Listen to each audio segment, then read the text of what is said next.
رضی اللہ تعالی عنہ آپ فرماتے ہیں جو بندہ صبح و شام بارگاہ الہی میں استغفار نہیں کرتا وہ ظالموں میں اتنا بڑا معاملہ کہ وہ ظالموں میں ہے کہ اس نے وہ بندہ توبہ نہیں کیا، نڈر ہوا ہے، وہ دلیر ہوا ہے۔ کوئی کہے کہ مجھ سے خطا نہیں ہوتی، وہ تکبر کر رہا ہے، وہ متکبر ہے۔ یہ جو خطا ہے اس کے درجات ہر بندے کے ساتھ علیحدہ ہے۔ جو ہم عام لوگ ہیں ہماری خطا کا اور معاملہ ہے، جو اللہ عز کے دوست ہیں ان کی خطا کا اور معاملہ ہے، پھر جو اس کے اوپر ہے ان کی خطا کا اور معاملہ ہے۔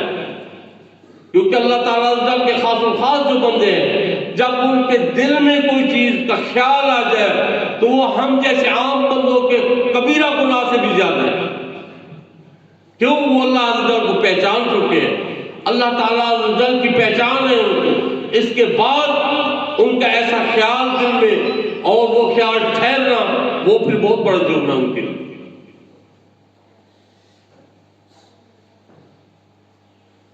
جو بندہ ہم اس پرفتن دور میں جس طرح جا رہے ہیں، جس طرح ہمارا روزمرہ کا معاملہ ہے، کوئی بندہ جتنا بھی ہو پڑا صالح اچھے اس کی خوب اچھی ہو، نیکیوں میں آگے ہو، لیکن اپنی آنکھیں بند کر کے تو نہیں چل سکتا نا۔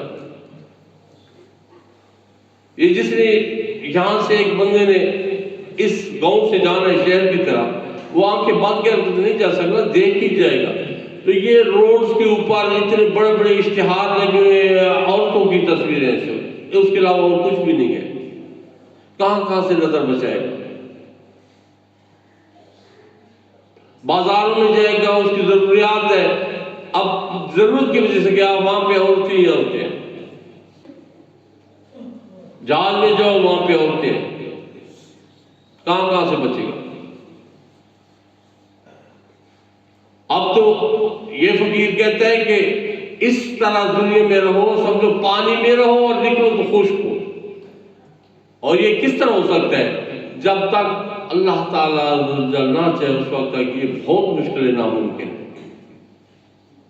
اور جب بندہ اپنے رب کی طرف رجوع کرتا ہے، یہ زبانی کلامی بات نہیں ہے کہ میں توبہ کر رہا ہوں، تسبیح میرے پکڑی ہوئے ہیں، جبے پہنے ہوئے ہیں، کبے پہنے ہوئے ہیں، امامے رکھے ہوئے ہیں اور بات بھائی دیکھ نہیں، اللہ تعالیٰ یہاں یہ دیکھتا ہے اس کے اندر کیا ہے، یہ بندہ کیوں کر رہا ہے؟ کیونکہ جو ریا کے ساتھ عبادت کی جائے گی اس کے لیے تو حکم ہے، اس کے لیے تو حکم ہے کہ وہ شرک کر رہا ہے، اور کل میدان حشر میں اس کو پکڑا جائے گا کہ جن لوگوں کے لیے عبادت کی تھی آپ اس کا جو نفع ہے وہ ان سے لیں، میرے پاس تو تیرے لیے عذاب ہی عذاب ہے۔ حضرت علی کرم اللہ وجہ الکریم آپ فرماتے ہیں کہ سیدنا ابوبکر صدیق رضی اللہ تعالیٰ عنہ سے میں نے سنا، اور وہ صادق تھے، سچے تھے، کہ میرے نبی مکرم صلی اللہ علیہ وسلم، آپ نے فرمایا کہ میرے نبی مکرم صلی اللہ علیہ وسلم نے فرمایا کہ جو بندہ وضو کر لیتا ہے اور اس کے بعد بارگاہ الہی میں کھڑا ہو جاتا ہے اور توبہ کرتا ہے تو اللہ تعالیٰ ذل کی رحمت پہ یہ حق ہے کہ وہ اس کو معاف کر دے، اور رب العالمین اس کو معاف کر دیتے ہیں۔ معافی اتنی آسان ہے غفور الرحیم رب العالمین کے سامنے۔ وہ بنی اسرائیل کی حدیث مبارک ہے، سب نے سنی ہے، ریپیٹ نہیں کروں گا، 100 قتل کیے، لیکن کیا تھا؟ یہاں پہ رب العالمین یہاں پہ دیکھتا ہے، اس کی نیت خالص تھی کہ میں اپنے رب کی بارگاہ میں توبہ کروں، نیت خالص تھی، تو اللہ تعالیٰ نے پھر اس وقت کیا ہوا؟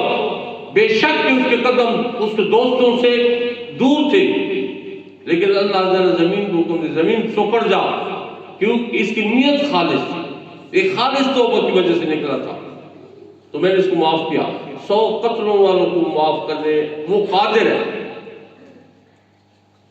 وہ جس طرح کر دے اس کو کوئی پوچھنے والا نہیں ہے. لیکن ہم جس مشکل وقت میں ہم گزر رہے ہیں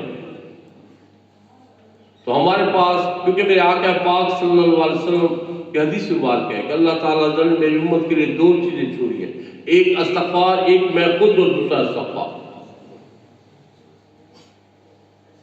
جو بندہ بھی توبہ کرتا ہے اللہ تعالیٰ نے، ہاں توبہ خالص ہو، توبہ کرے اور اس کے بعد پھر خطا ہو جائے پھر توبہ کرے.